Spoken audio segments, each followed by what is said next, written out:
ঢালিউডের আলোচিত চিত্রনায়িকা পরিমণি এবার নিজের জীবনের এক কঠিন অধ্যায় নিয়ে বড় পর্দায় আসতে যাচ্ছেন। 4 বছর আগে মাদক মামলায় গ্রেপ্তার হওয়ার পর রিমান্ড ও কারাবাসের যে বাস্তব অভিজ্ঞতা তিনি পেয়েছিলেন, সেটি এবার রূপ নিতে পারে সিনেমায়।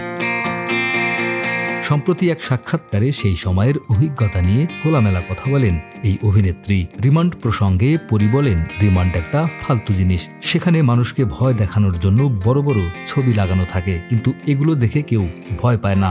আমি বলেছিলাম এগুলো বদলানো উচিত। আমাকে কেন আটক করা হয়েছিল তারাই জানতো না, একজন আরেকজনকে জিজ্ঞেস করত। ওরা নিজেরাই বিভ্রান্ত ছিল।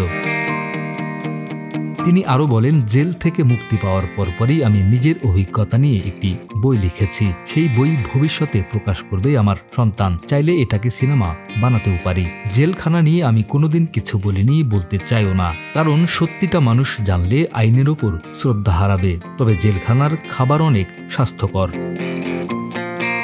2021 সালে র্যাবের হাতে গ্রেপ্তার হয়েছিলেন পরিমণি। তার বাসায় প্রায় 4 ঘন্টা অভিযান চালিয়ে বিভিন্ন আলামত জব্দ করে সংস্থাটি। পরে মাদকদ্রব্য নিয়ন্ত্রণ আইনে মামলা হয় তার বিরুদ্ধে। সেই ঘটনায় পরিমণি 3 দফায় মোট 7 দিনের রিমান্ডে ছিলেন। ডেস্ক রিপোর্ট, আমাদের সময়।